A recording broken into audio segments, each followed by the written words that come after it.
Hey guys, my name is Ismas. Welcome to another yummy blender tutorial. This time we're going to be looking at how I made this pepperoni pizza.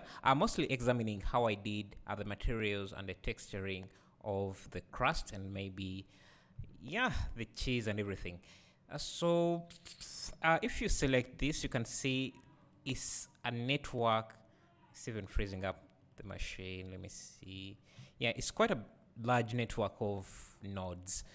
But it's not as complicated as you might look at it in the beginning. It's actually very simple, just repeating the same things and layering them over and over. You can see there's a pattern of nodes.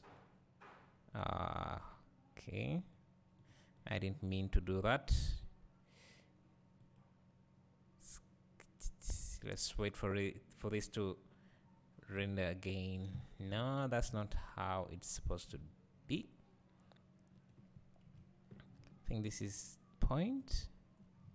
Yeah, so you can see there is a pattern repeated over and over using a texture coordinate, mapping, an image texture, a color ramp, and then connected to a mix node, repeated over and over.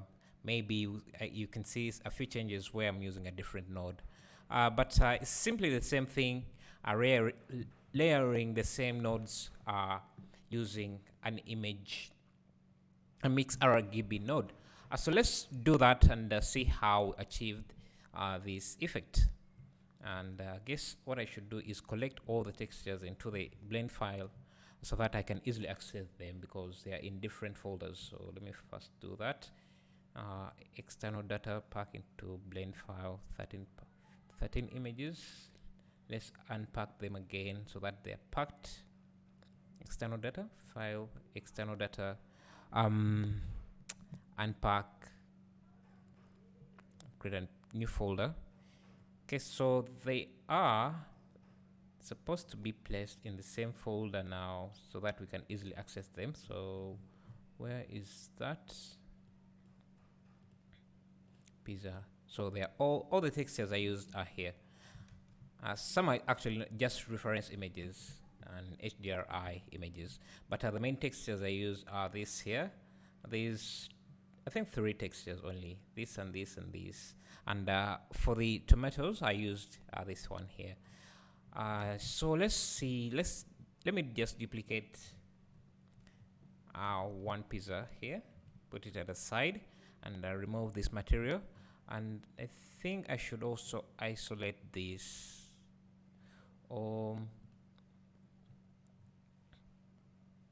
Because I want to, because having this in the same scene kind of slows down my computer. But let me just work on this here.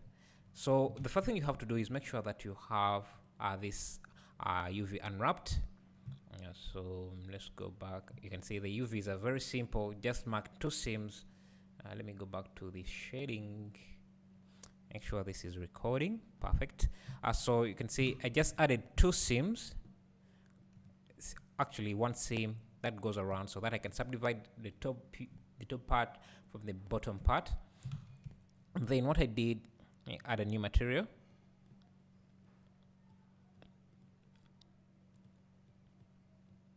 You can just begin by adding.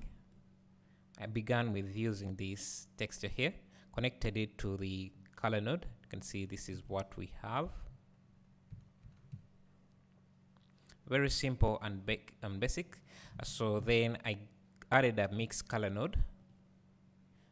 We'll have this at the bottom and this at the top.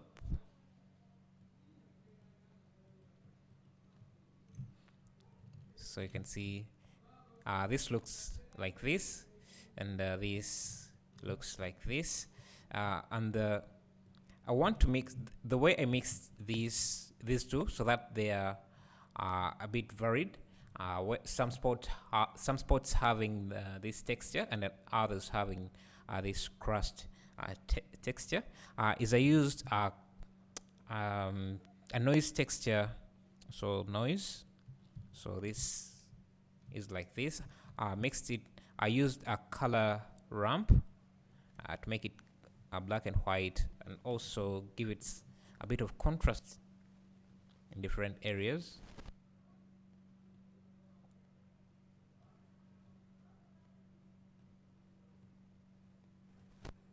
Something like that. Then use this as the factor to mix these two textures. So right now is this texture that is coming through because the factor is set to 1, and if you set it to 0, only this texture comes through. But we want some areas to have this and the other areas to have a different texture, the bottom texture. So you can use this as the factor.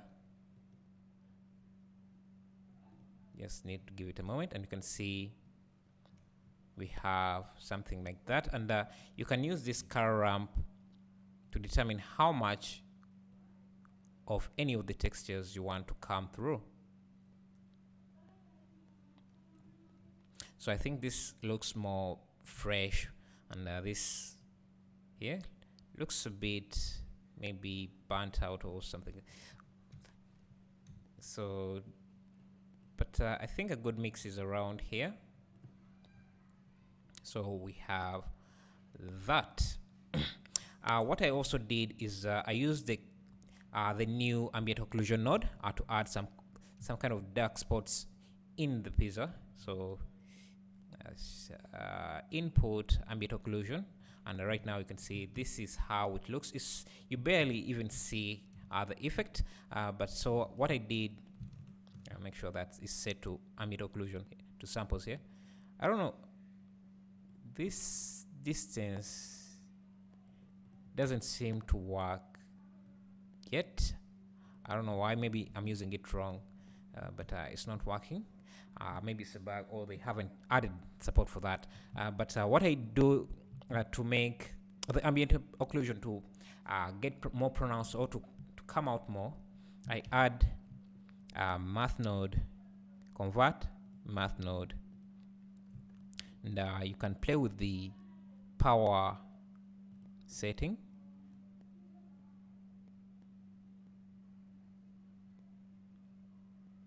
You can see, so that you have those dark spots like that, and then you can by the way I achieved, you can see in edit mode, you can see this is quite smooth. So what to give it that kind of rough shape, I added the texture node in the displacement to give it that kind of jagged look that you see.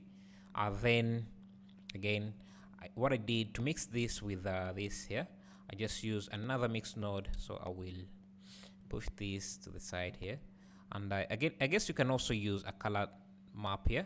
So yeah, a color ramp here.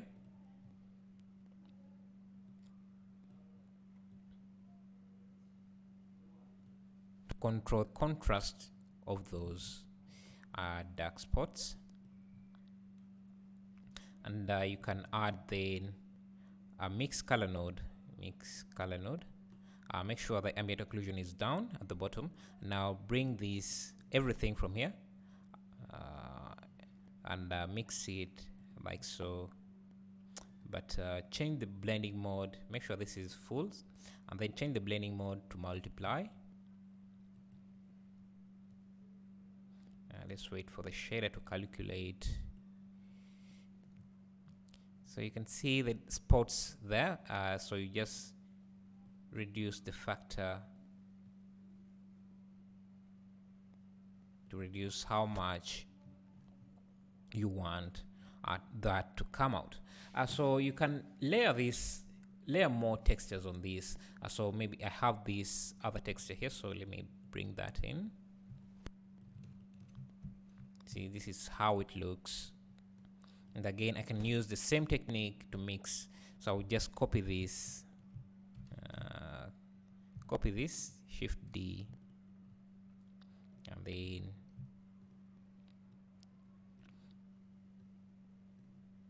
use it as a factor here, and then bring this here. But the problem is that because we're using the same noise and color ramp setting as this, it's just going to replace whatever we used here in this text here. So we need to change. You can see it's going in the spots where this image is being added. So we need to change this a bit. Maybe change the noise. So let's first preview the noise only. Well, let's try working in textured mode so that this is faster. So we can maybe add more contrast. And let's try dropping the scale down. Maybe increase the scale to something like 10. Something like that. And if the contrast is too sharp, you can also try changing the method here, the interpolation method, from linear to B-spline. So you have less contrast, so that you have more control over the contrast. And you can also switch between where the black spots are, invert the color map by just clicking on this here. And then we can use this as the new color input after we have mixed it with the other nodes. So you can see it's very simple. You just have to repeat the same steps over and over. Okay, let's wait for this to calculate. And we have this. So you just come back here if you want to control how much you want that texture to go through. You can reduce it like that, or you can also change it back to linear so that it's more sharp, so that the contrast is more sharp.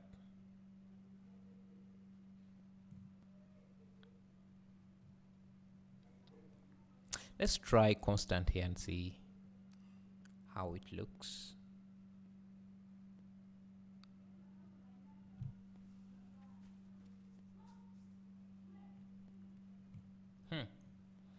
Not good at all, so let's just stick with linear. And that's what we have. So again, you just, if you want some bump mapping, you can just use any of these color ramps to affect, say, let's see, we can use maybe, let's see. You can also use this, just use a color ramp to turn it into a black and white texture. And use that as the normal input, but don't feed it directly into the normal. You can add vector think bump, then feed that into the height map like that, and then connect that as the normal. That should give you a normal map. Let's wait for it to render. So that's a lot. So we can set the strength to about 0.1. And now you can also turn on subsurface by just increasing the value here, the surface value.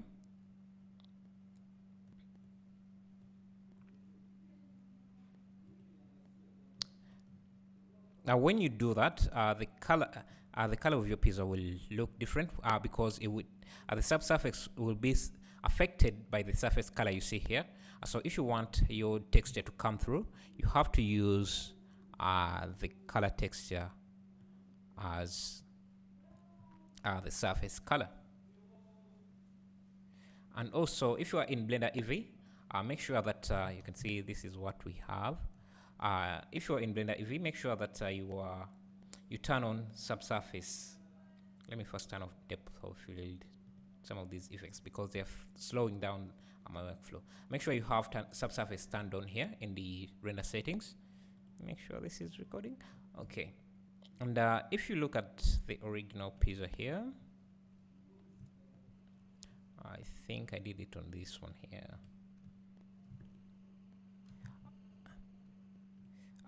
The bottom crust is always different from the top part because it's seated differently. It's always at the bottom. So to separate, to make it different, you can use a gradient texture. So let's add texture gradient. Now if we preview this, you can see the gradient is coming from up, from this side to this side, but we want it to come from bottom to up. So what you can do, let's first add a color ramp so that we can control the contrast of this gradient. Maybe make it a bit sharper so that we can see how it's affecting our objects.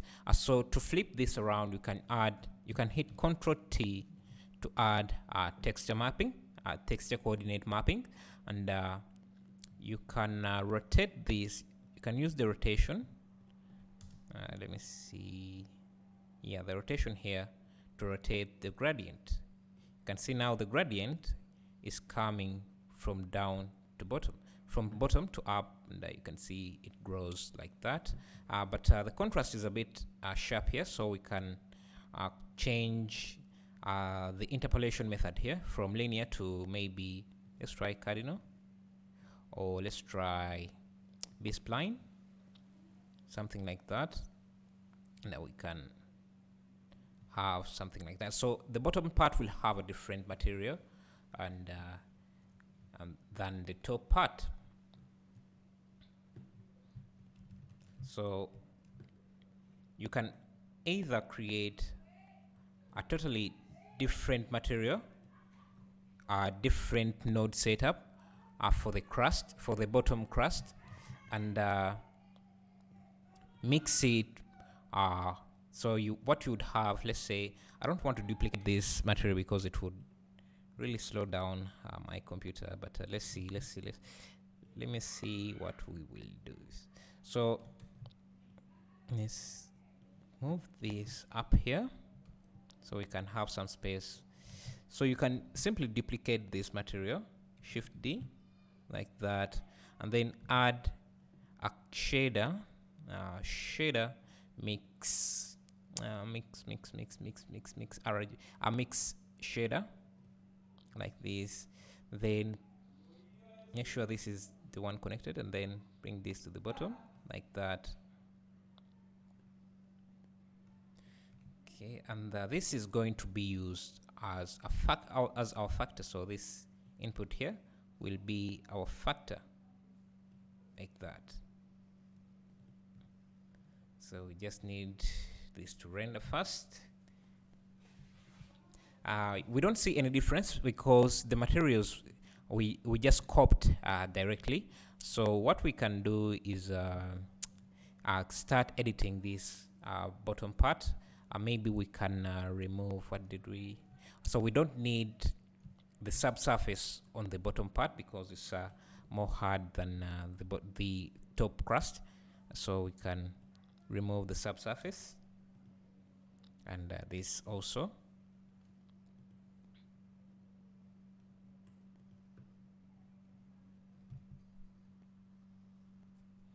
So let's wait for it to load.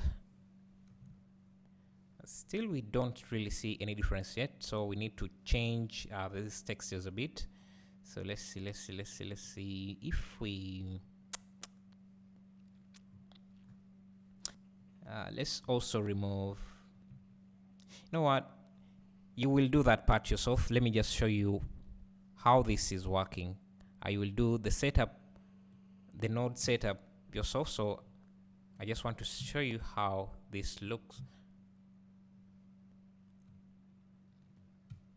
So okay, it seems we have this flipped, so we need to flip these around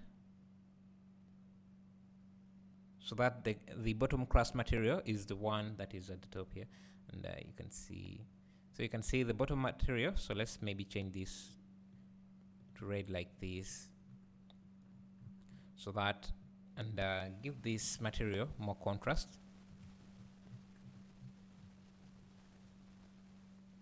So instead of, let's use B spline and have more contrast here.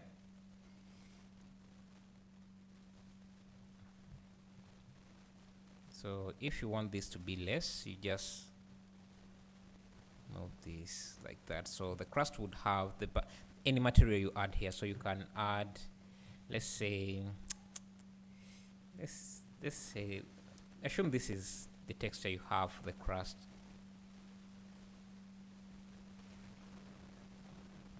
You can just connect that to the color node, or set up a different web of nodes to make the material you're going for. So you can see that that looks different from the top part, and okay, because we have this we have a seam here, that's why you're seeing that line there, but I guess we can change the mapping so that we don't use UVs. So if we change this to generated instead of using UVs, let's see how that looks. You can see we have eliminated that seam that we had before, and that's what we have now. So for the paper, for these tomatoes, those are simple. I'll just show you the node setup. It's quite simple. I used an image texture. So all these